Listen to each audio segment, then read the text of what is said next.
from England. You can probably tell by my accent. I actually grew up supporting a team called Millwall. Those of you that know football back in the UK will know not to mess with me because they've got an interesting reputation, let's just say that. As a child, I had zero choice which game I would be playing. I think my dad wanted a son, he ended up with a daughter.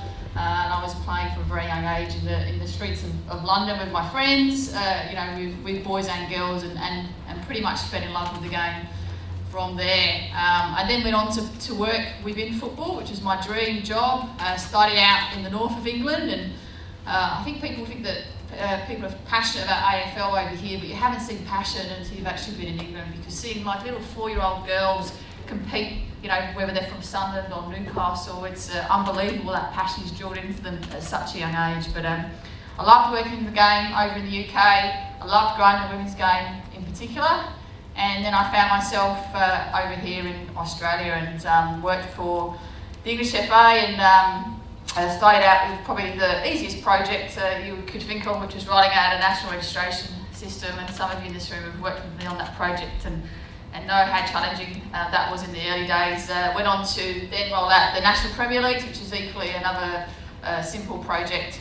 And the most recent project we've been working on is the Mini Roos program, which is obviously important to get boys and girls playing the game.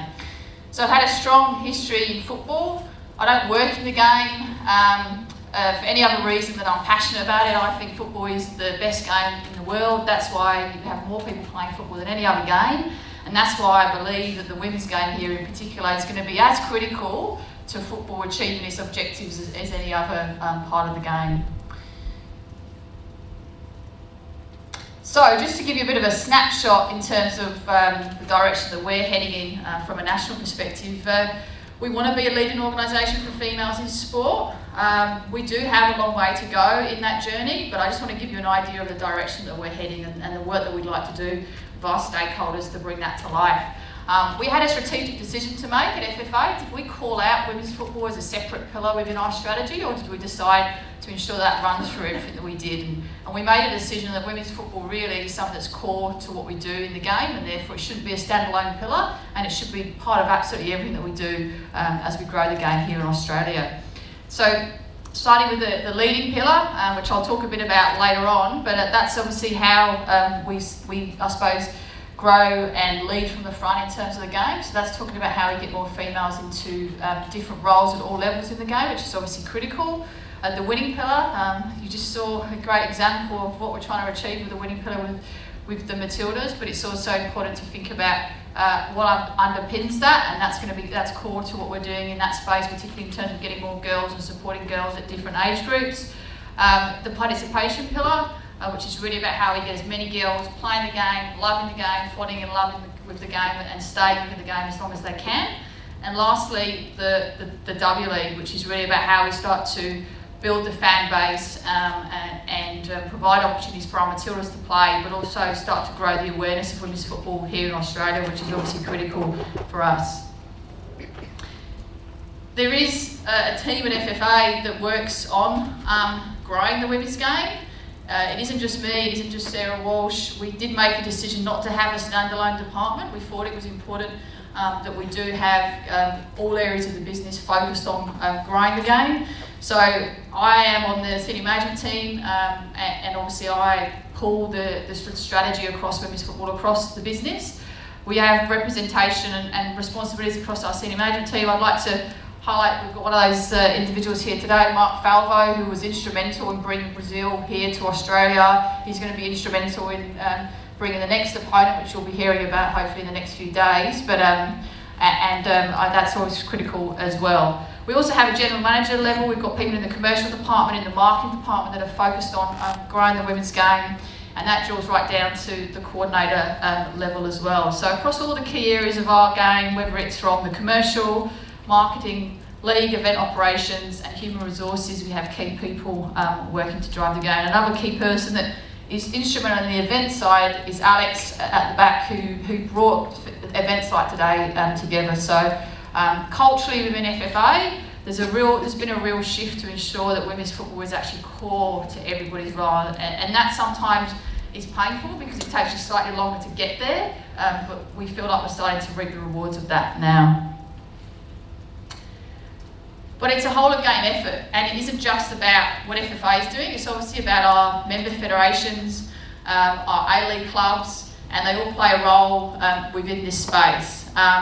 In particular, we've started to try and build a workforce of girls development officers at the grassroots, and some of them are in the room today, that are starting to grow the game at a local level, and that is important because if we're going to grow the game, we need visibility, we need boots on the ground and people that are actually promoting women's football at the grassroots.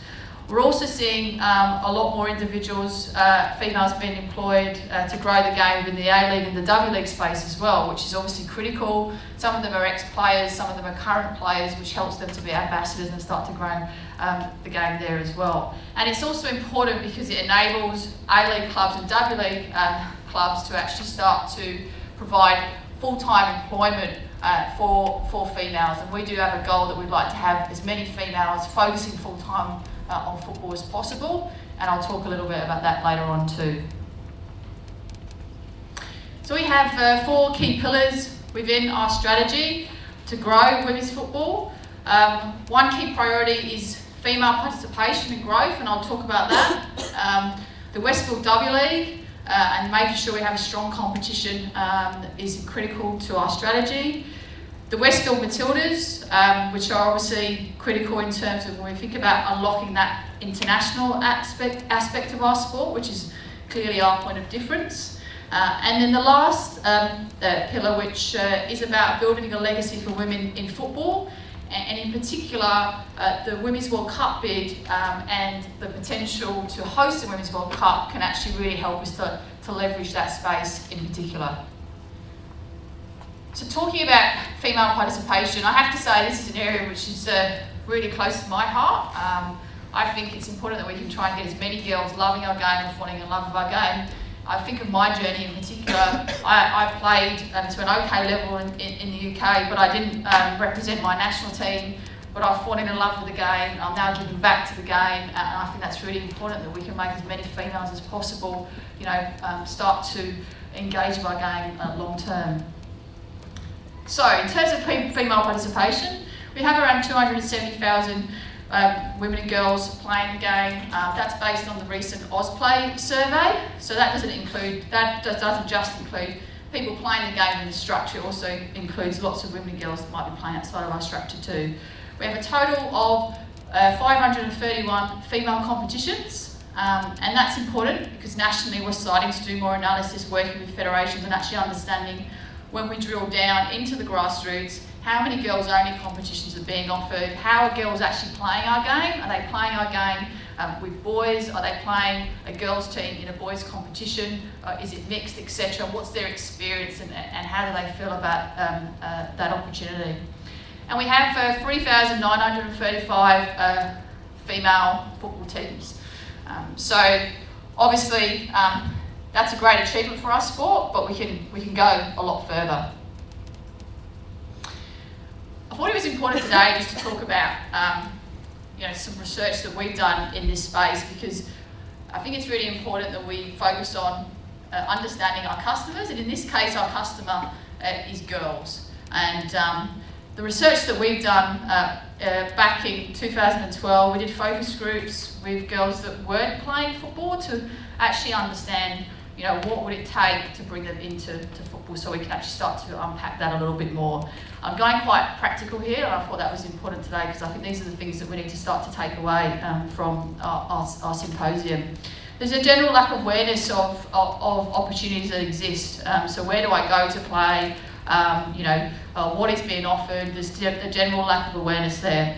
Girls generally are starting to start playing football later. So from our research, girls are playing 7 years old, whereas boys are starting to play a lot earlier at 4 and 5. So there's an opportunity there to try and get more girls playing at an earlier age.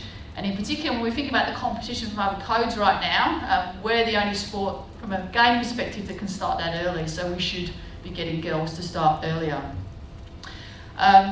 It's important to have a friend or family connection, and these might be things that you already know, but I think it's important to focus on that. So if mum or dad is supportive, if my friends are playing, those are the things that are actually critical to get girls playing the game.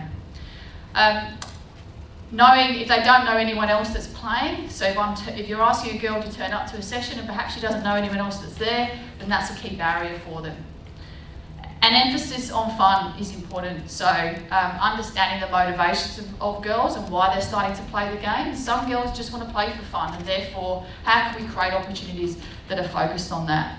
And what came out quite strongly is this concept of providing girls with an opportunity maybe to taste our sport, like introductory kind of 6 to 8 week concept came through quite strongly in the research as well, because girls may want to try, they might want to try with their friends before they commit to being involved within a club. And they want to play with other girls. That came through really strongly. So, that's the reason for us where we start to think about how we can provide more choice to girls. We do have to think about providing both mixed options, but also girls-only options, and thinking about the environment that we're creating. So if girls want to play with other girls, it's not just playing in a team with other girls, but it might be playing in a competition with other girls as well, because that experience is critical to girls at the grassroots. So as a result, we want to start creating a safe and friendly environment for girls to play football, starting at that 4 to 11 space. As I said, I think there's a real strategic opportunity for us to get girls playing earlier, before other sports are targeting girls. We can make them fall in love with the game, they can have a great experience, and we can retain them, then we can help to grow the base from there. And thinking about different options like introductory programs, like Girls Only, is a critical part of our strategy. So that's why we've also had a stronger focus on understanding what's happening in terms of competitions at the grassroots. And we've done a lot of analysis to unpack that, because a lot of the discussions that we've had over the last few years would say, when you ask the question, are you offering girls only opportunities? People often say, yes, we are. But then when you actually unpack what that means, it might be that girls are playing in a team, or a girls' team is playing in a predominantly boys' competition. And the research is telling us that lots of girls are leaving the game because perhaps that first experience, isn't what they were expecting. Perhaps they're going into a league where the ability is at a different level, and they're really there for fun in those first few years. So how can we make sure we create that supportive environment? So ensuring that we have more female-only competitions is a strategic priority from an FFA perspective, working with our member federations. And just an example of one of the tools that we've provided at the grassroots was really a guide to help clubs to start to understand how they can better support women and girls in football, and not just participants, but provide some tips and assistance across the whole game. But if we're actually going to have a target to grow female football, then facilities is critical to that. And I think everyone in this room that works in the grassroots will understand that. Currently we have around 21% of our player base is actually female. From an FFA perspective, we'd like to work with member federations to get as close to 50-50 as we can. And as someone that I respect very much, Liz Broderick says, 50-50, if not, why not? I think that we should be aiming to get to a perspective where we've got an equal amount of girls playing the game to boys. But the only way we're going to get there is that we can actually work together to build facilities, because what's critical at the moment is we need more access to pitches. And often when we talk about facility support, often governments in particular will focus on providing change rooms. But we have to be a bit more sophisticated. If change rooms might be attractive to older age groups, but for younger age groups, the barrier might just be actual pitches, lights. There's not enough access within the club. Perhaps the culture within the club needs to change, that they actually are prioritising girls or giving girls equal footing within a club environment. So ensuring that we actually have a more sophisticated debate around facilities, and not just assuming that if we provide female change rooms, therefore more girls and women will start playing, that certainly won't be the case. So that has to be something that we work together with both member federations, associations and clubs to drive. And one of the things that we feel is really important from a national perspective is that we continue to push the visibility of female football. And I'm really pleased that Female Football Week has become a truly national initiative. Member federations like Football New South Wales have been driving this space for many years, and so were other federations, and we made a decision as a sport to create a national approach to creating more visibility for women and girls at the grassroots. It was launched back in 2016.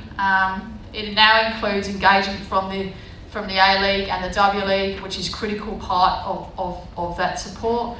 And we'd like to see if we can increase promotion through commercial partnerships and also integration into broadcast through Fox, which is obviously a critical part of that strategy too. But by no means, Female Football Week is a stepping stone. We need to get to a point where we don't need a Female Football Week because the visibility of the grassroots is so strong. And I'll hold my hand up and say that's certainly one of the goals that we're working towards. But in the short term, things like Female Football Week are really important as we start to break down those barriers, particularly those cultural barriers that might exist at the grassroots, to get more visibility and get more girls and women playing the game and involved in the game at all levels. And some of you in the room will be involved in the National Premier Leagues. We see this as a critical part of the strategy also. We're lucky within Football New South Wales that we've got a strong National Premier League that's been running for a couple of years. We're still in the process of building that within other states. Some of the states, like Northern New South Wales, we're working towards that. WA, we're working towards that, Northern Territory, etc. But this is a critical part of the growth of the game. What sits below the W-League is important. It's not just important from a pathway perspective, it's actually important from a participation perspective as well. Particularly as we move to a space where we actually want to create more depth and retain people within our game as long as we can. The Westfield W-League is going into its 10th season. I'd like to say as a female, I'm really proud to work in a sport that launched their league before it was sexy and the kind of commercial thing to do. We did it when it was hard. We did it when A-League clubs weren't necessarily aligned to our objectives. And I can say today that from the work we've been doing over the last 6 months with the A-League clubs around the CBA, we're in a really good space now in terms of the buy-in that we're getting at that level. So, you know, it was tough. We did it early, but I think we'll start to reap the rewards of that going forward. And we have a league that's sustainable. It's not easy to develop women's leagues. We've seen what's happened in the US in terms of number of iterations. We've had it for 10 seasons. It's not been perfect. It's definitely not where we want it to be, but it's here, and we've got a really good foundation to build on that now. Probably can't see a lot of that, but you know, it's interesting looking at the snapshot of the W-League as well. We do attract good international players, and that's been a real core part of what the W-League has been able to set up. We've got good broadcast support. I'm very pleased that Fox this year have been able to partner with us to provide even more matches. 10 extra matches will be broadcast, which is a massive achievement, I think, for our sport, and provides that exposure to women and girls at the grassroots, which is really important. We currently have 9 teams that are playing within the W-League. 400,000 people have attended games in the last 9 seasons, and certainly focusing on growing the fan base is going to be a critical priority for us. But just to give you a bit of a snapshot, there's a lot happening in England at the moment around growing their women's league, but our average attendance in the W-League is actually higher than England. So I think when you look at international comparison, you know, we are slowly building that fan base within the W-League, which is obviously really important. And I'm very proud to say this year our campaign won't be an A-League campaign, it will be an A-League and a W-League campaign. It will be using the strength of our game, which is the fact that we have male and female players, and that will be at the core of our campaign. So you've got to have a team. We'll include our stars from the A-League and our stars from the W-League, and that'll be core. And you'll see more of this kind of activity from FFA going forward. Pay structure. This was a long time in coming in terms of a lot of work behind the scenes. I've said this before to a few different people this week, but I'm not just pleased where we've landed with this in terms of the numbers. I'm actually pleased that we've landed in a space where all stakeholders were aligned, and it has been a real partnership between the PFA, FFA, the clubs, and the players. And I think that's as kind of a big achievement as anything really, because that was really important from our perspective. It's a stepping stone, so it does mean that we've got our W League players that can earn a minimum retainer of 10k, an average salary of 15k. Obviously in our sport as well, we have players playing overseas, so when you look at the kind of general earning capacity, you know, you've got Matildas that can earn up to 130k, and that's something that will grow over time. The salary cap has doubled from 150 to 300, and we do have a maternity policy now that's been run through the W, which is also something that, you know, I'm proud to say is in place. So certainly we would say that there's still some work to do in terms of the direction we're going around this space, but it was really great to get the core foundations in place.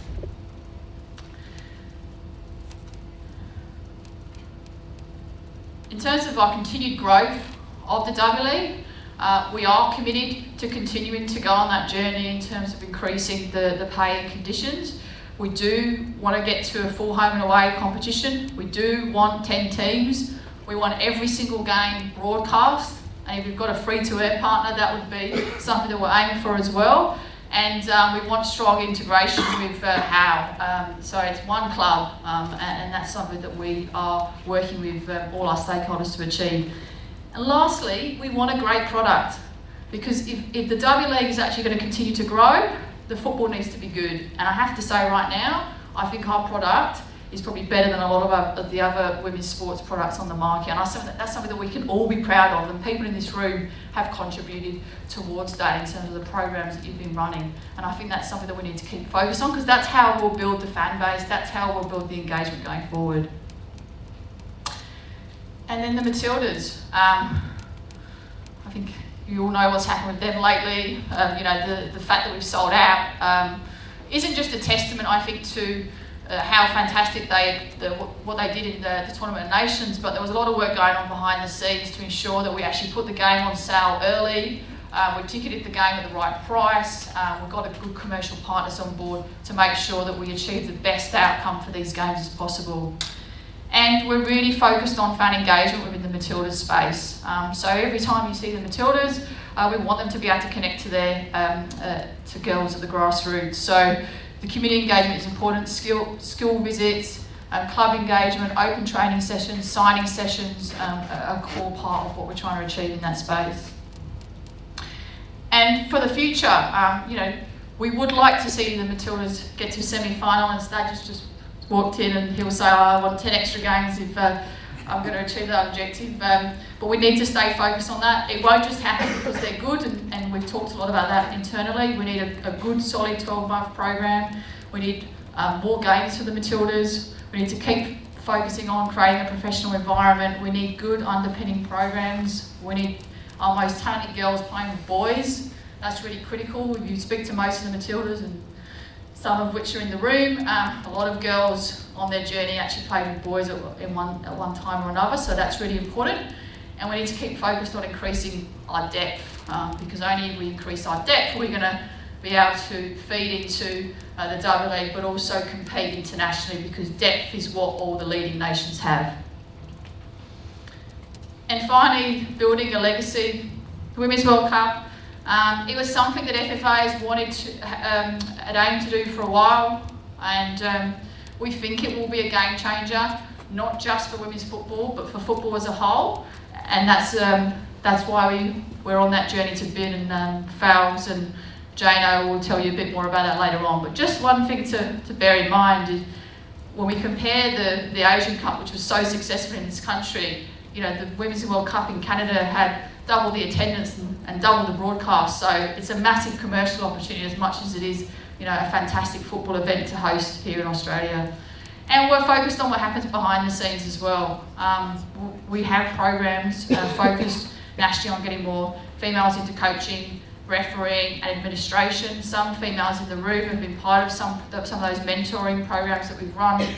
Our CEO David Gallup is a male champion of change. He has signed up to closing the gender pay gap, which I think was a really important statement recently. And we continue to work on initiatives to actually get more females in all levels of the game. So I think we're going to do a Q&A session now, but I'd just like to leave you with this. I think that we've got people in the room that come from all areas of football, and we can all play our part. And we're at the beginning of the journey in terms of the women's game, but we're in this we've got this moment in time. And whether you're an administrator, a coach, someone in the commercial side of the game, I think there's a real opportunity for us to leverage this. And for me, one of the things we can do, let's be focused on getting girls to fall in love with the game at the grassroots, because that's where it starts. That's where the Matildas are. That's football's point of difference. And I think we've got a real opportunity to do that. Thank you.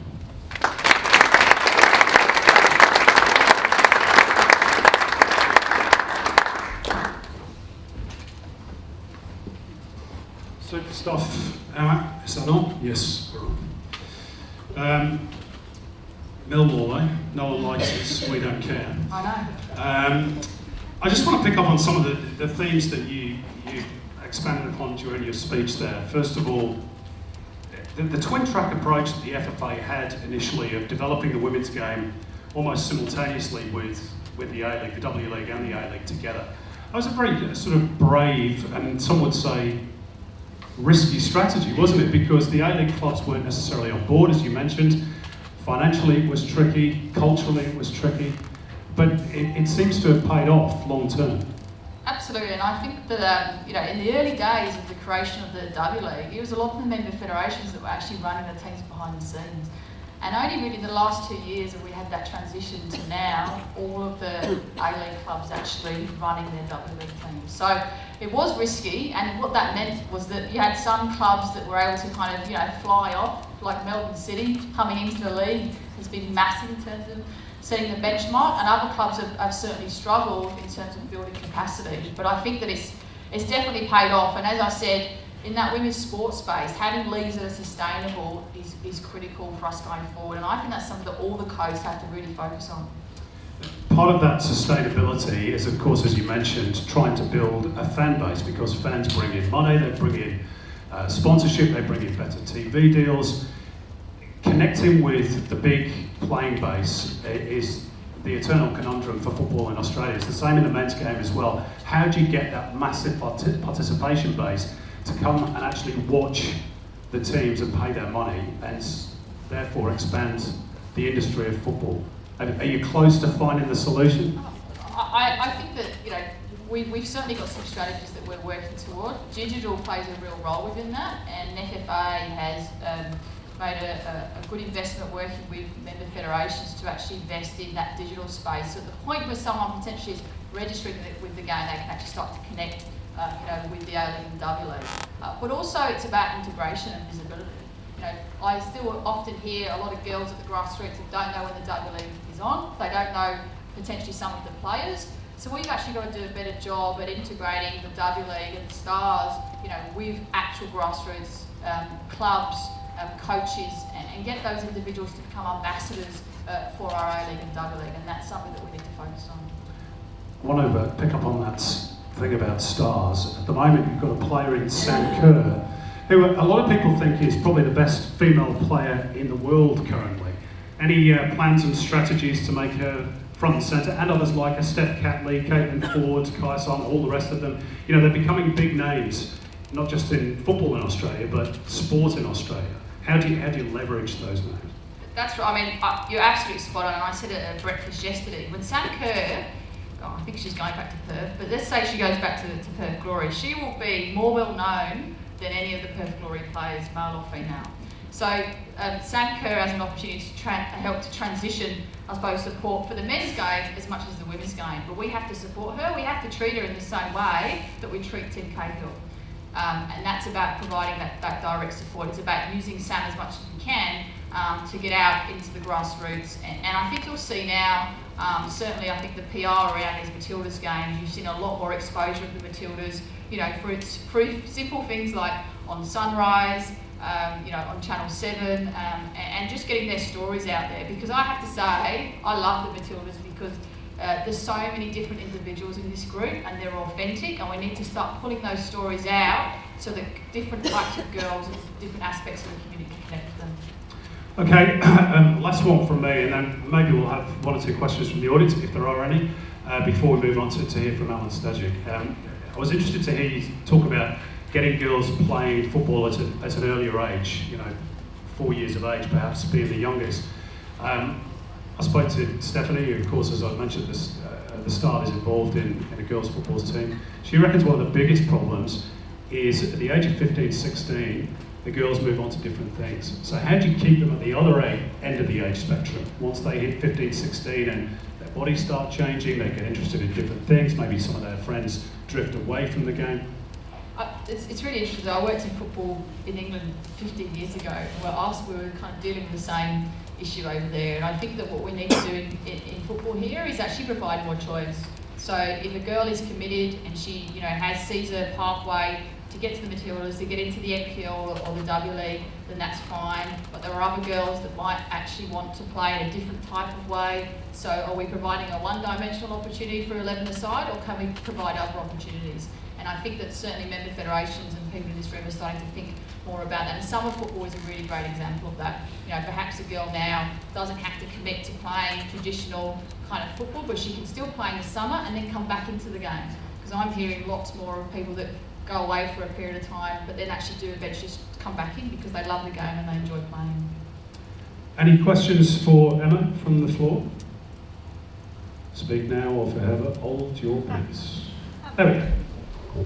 Emma, coming from a state that is dominated by AFL, which I never understand, but that's fine. I'm with you. Yep.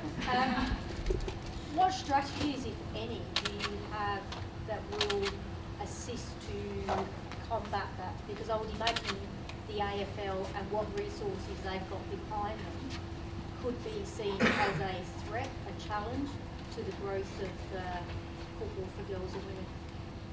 It's interesting. Obviously, I've been asked a lot about my views on the women's AFL, and just to give you a bit of a snapshot, AFL's annual turnover is 450 mil. FFA's is around 100, and we support 10 national teams, 2 leagues, 1 FFA Cup. So there's obviously a resource difference there. So we've actually got to not necessarily compete with them on their own ground. They're always going to be able to invest more in marketing and PR than we are. But what we can is we can offer a meaningful, fun, engaging opportunity. So that's why we really feel that the 2 points of difference for us are the grassroots, getting girls playing, offering a fun, safe way to play a game. And I say safe because I think still some parents will be concerned about their girls playing AFL. And then the other end is the international space and actually getting our Matildas out probably more into some of those areas. So I'd say in your state, Wendy, I'm looking at Mark Falway here, but we should be looking at bringing potentially the Matildas to play a home game in some of those states, so that that's what AFL can't compete with on. They can't compete with these guys behind there, and that's what we need to start to leverage on a league sense, that they may be able to kind of get broader reach than us. But in an international and a grassroots sense, that's where we think we can really tackle AFL. So we can expect a Matilda game in Adelaide. We would love to bring a Matildas game to Adelaide. I think we've actually talked to government about it, and Women's World Cup bid is a great opportunity to start having those discussions as well. One more question we've got time for. Can I just follow up on that last question, and it's in relation to media coverage. And look, I don't want to open debate on media coverage in women's sport, we'd be here all day just on that, but you talked about building a fan base for the W League. What I used to love about the W League is it had a lot of that airspace in summer to itself for so long, and you talked about the product being so wonderful. I found it very disappointing in the last couple of summers, the amount of coverage for AFLW, and the amount of coverage for the women's Big Bash. And when I look at the products of all of those, and sort of I have interest in all of those sports, the product is not the same as the W League. But we suffered in media coverage. How do we build that back to compete against them? Because if you don't have the commercial media, you're behind the 8 ball getting the fan base. Yeah, look, I think that obviously the Women's BBL had Channel 10, and they really were able to push W League, and the AFL obviously had Channel 7. So, I think we've got a great partnership with Fox. We need to leverage that, but eventually we do need to consider a free-to-air option, because that's obviously important to increase the exposure of the W League. And we need to have a stronger PR strategy around how we actually promote the W League as well. I mean, that when I look at what AFL have done, Personally, by the way, I think competition in women's sport is amazing. I'm actually really excited to be working at a time where we're competing to who's going to get more girls playing and who's going to get more athletes into their league and into their national teams. I think that's great because I'm already seeing the impact of that within all sports. We're all competing now because let's be honest, all sports are really competitive. and administrators are as competitive as players, so you know we don't like it when we see other sports taking advantage of us in areas. So I think it's going to be great, but we have to stick to our strategy. Sure, we have to be aware of what AFL and cricket are doing, but again, you'll see more in this W League, us focusing on the Matildas in the W League. We're very lucky to have the majority of the Matildas coming back into the W League. Sam Kerr, who is arguably the best player in the world at the moment, is going to be playing in the W League, and we need to make sure we leverage that. If I could partly answer that as well, because it's almost some of my department being, you know, a media guy. A lot of that coverage as well is cultural. You know, during the summer, you've got 50, 60 AFL writers in the southern states sat twiddling their thumbs, waiting for the new season to start. All of a sudden, there's a women's competition. Hey, you know, it's a free kick. Whereas we have to really battle for our space, men's and women's. And a Highwood, ladies and gentlemen.